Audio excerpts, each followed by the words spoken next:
Hello, everyone, and welcome into the TexAgs Rewind presented by Specs, the 4-time National Retailer of the Year. Go get your wine, your tequila, whatever you're into at Specs. We're in the Rollo Insurance Studio. Fan show, guys. Caitlin's here with me. Favorite part of the program?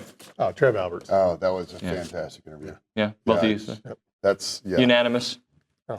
I think unanimous, yeah. Okay. I don't know what's on the Rewind, Kate. I don't know if you sent it to me. Why don't you tell the people what's on the Rewind?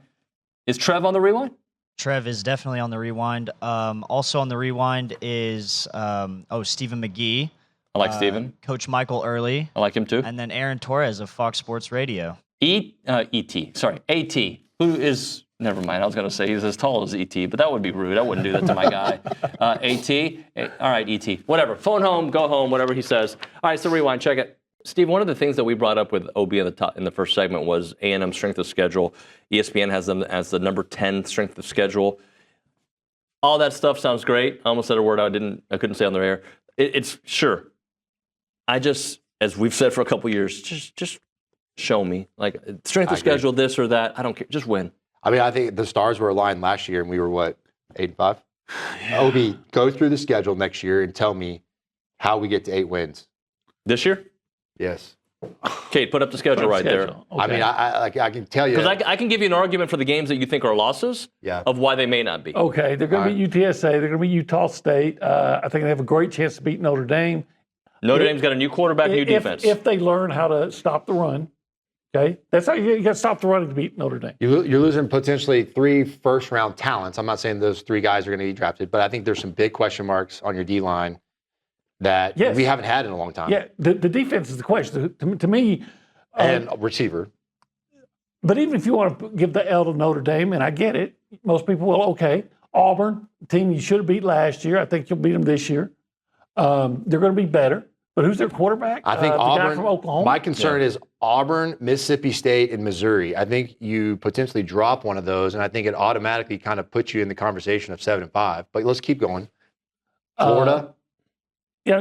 What it comes down to is the game I would think I might be most concerned about. Arkansas? Is Arkansas. I'm telling you, man, at Arkansas, I don't love Arkansas, but I think going there's always at LSU, that's a scary one for me right now. South Carolina, and then at Texas. I just think you look at some of those games right now, without knowing what we don't know going into week 1, I'm thinking to myself, man, like it looks like the recipe for 7-5. It does. But I guess the counter is we don't know about Missouri. We don't know about Notre Dame. We don't really know about LSU, although you haven't won there since 92. 94. 94. And look, Texas is going to be a top 5 team.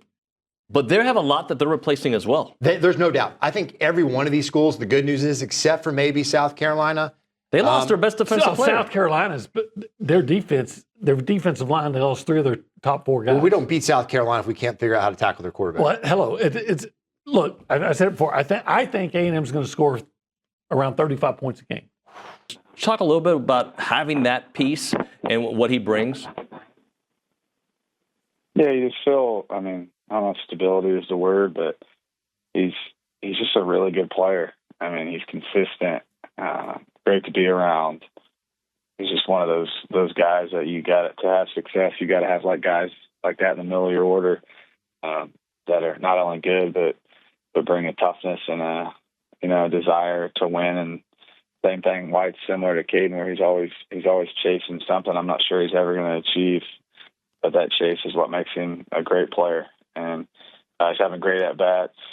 He does a lot of good things. Well, he made a nice play at third last night. I know he's had a couple mishaps at third, but I really, really believe he can be a lockdown third baseman over there because I've just seen it.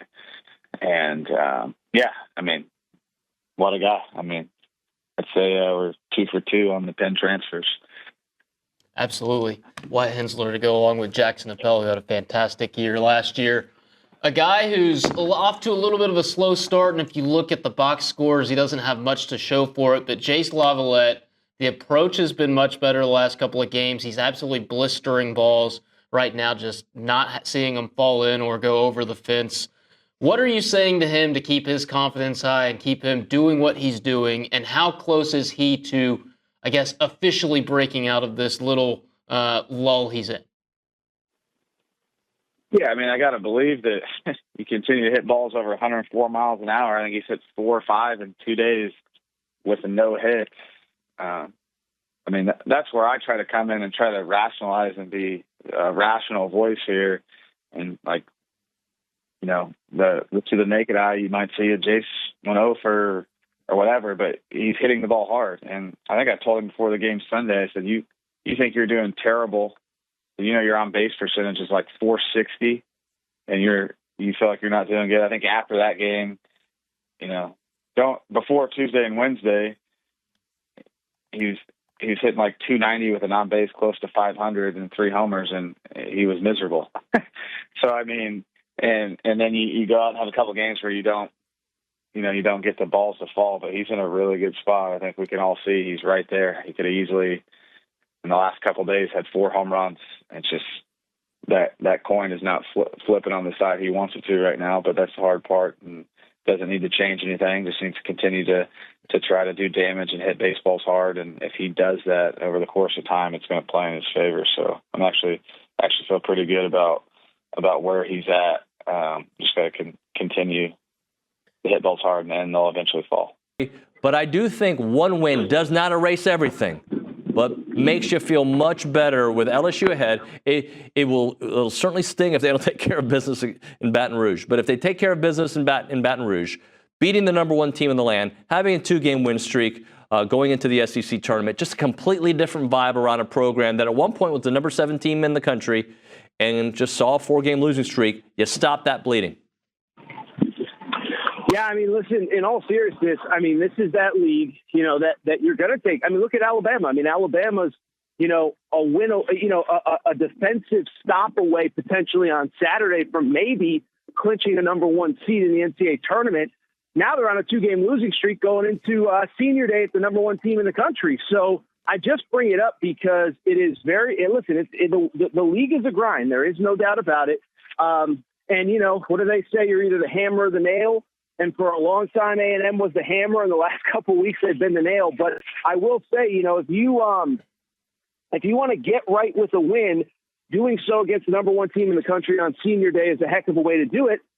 And I think it shows what we've discussed here for the better part of 2 months since SEC play has started. A&M can just about beat everybody. And listen, by the way, I hate to do the whole, you know, somebody stole my take, because I don't think he stole my take. But Jay Billis said this a few weeks ago, and I had said it even before, is that, you know, I grew up on UConn basketball, and Jim Calhoun used to regularly say, it's tougher to win the Big East tournament than it is the NCAA tournament.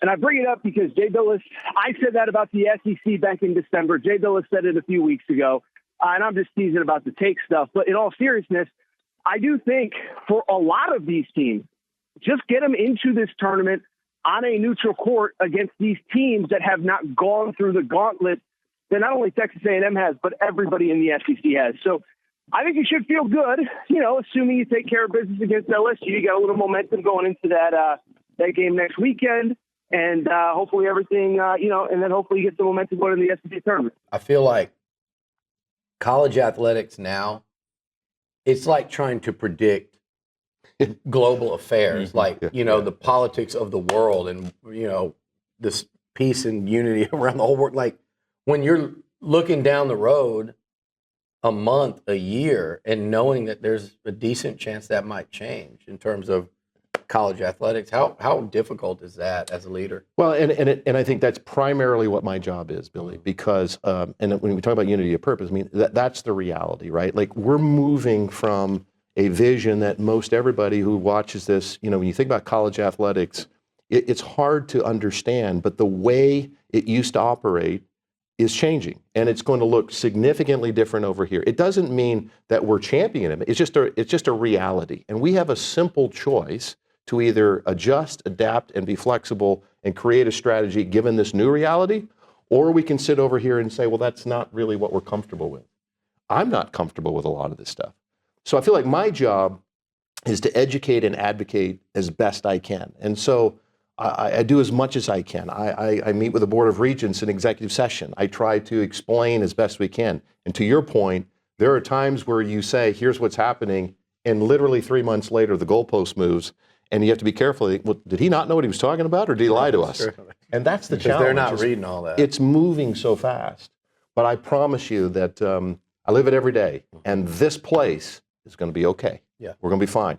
But do we want to be, do we want to be fine, or do we want to take advantage of this disruption and use the network that is, the Aggie network and chase greatness? And what I'm encouraged about is that's what the key stakeholders want to do. And I want, just a privilege to get to be a little bitty part of chasing it with them. All right. Twice. You went first today, and you're going to go last. Tell the people what to do.